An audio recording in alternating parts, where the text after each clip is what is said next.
This is Nick Owens. This is the Saudi Arabia Group Project Report for BUAD 2200-02I. Starting on the left is Shelley Clark, Winona Burton, Keisha Harris, Mark Causey, and Rodney Boyer.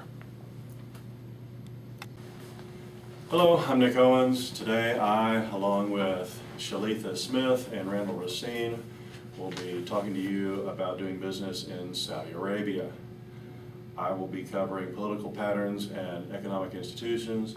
Shalitha Smith will be covering social customs and family life, and Randall Racine will be covering housing, clothing, and food and value systems. Just as there are different customs and practices across the country, there are different customs and practices across the world. Knowing the do's and don'ts of a particular country is a must if a businessman wants to have successful relations with business in another country. In the case of Saudi Arabia, there are many practices that are different from U.S. business. The government of Saudi Arabia is officially known as the Kingdom of Saudi Arabia. It is a hereditary monarchy, which means that there is a king and power is passed on from generation to generation. There are no general elections.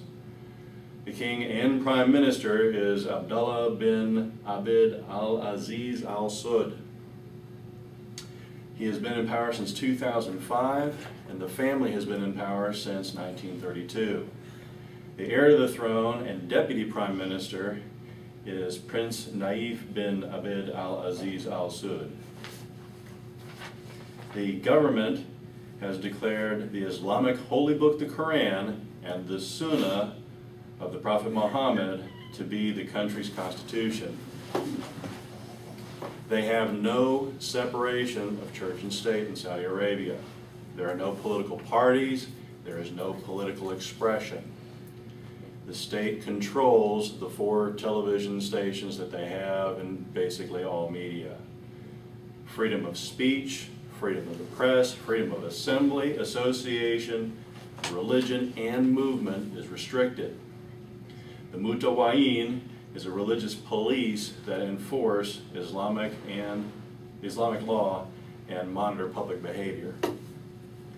As far as economic patterns, the principal product of Saudi Arabia is oil.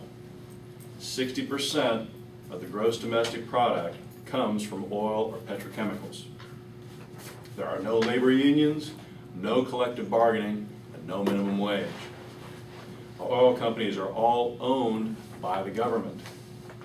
Private industry does exist, but is largely owned by the very wealthy, and the very wealthy tend to be part of the royal family. Foreign investment is allowed in Saudi Arabia, and in fact they passed a law in 2000 that allows for the same privileges, incentives, and guarantees as Saudi-owned ventures. The corporate tax rate in Saudi Arabia is 30%. Their work week is 48 hours from Saturday to Thursday. Friday is a holy day, so that's the day that they get off. They do have overtime, so anything over 48 hours they get time and a half for. During Ramadan, the work week is only 36 hours, but that's 6 hours a day. They still only have Fridays off. Any business meetings in Saudi Arabia are very informal.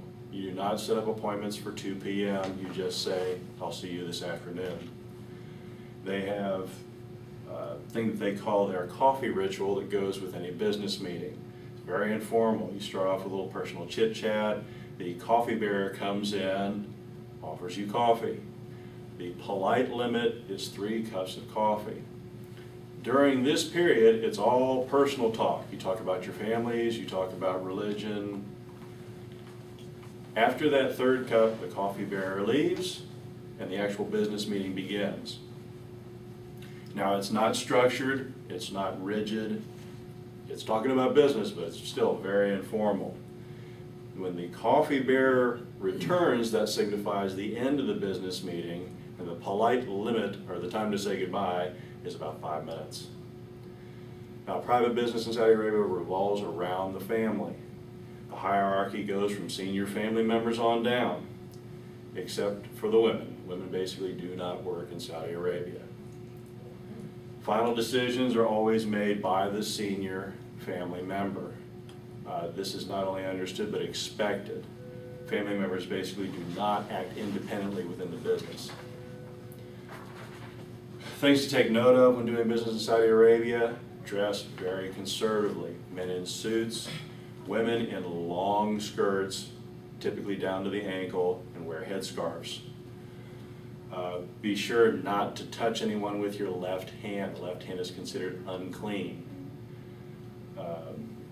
Showing the bottom of your shoe is considered rude. It says that you are beneath someone. So don't shake hands with your left hand, don't touch anyone with your left hand, don't show them the bottom of your shoe. Be sure and make eye contact. In Saudi Arabia, it shows honesty and sincerity. Be sure to remember that Islam is an integral part of Saudi life and business. Do not insult Islam at any cost. Compliment your host often and accept compliments in return. Remember that relationship building is very important. Talk will include business and personal information. And meetings may be excessively long because of how informal they are. While there are many aspects of Saudi culture and business that are different from the United States, the most important thing to keep in mind is the importance of religion in all things. Relationships are very important, as well as family. The culture is very modest and has strict codes of conduct between men and women. Anyone doing business in Saudi Arabia should understand these things. Up next will be Randall Racine. Thank you for your time.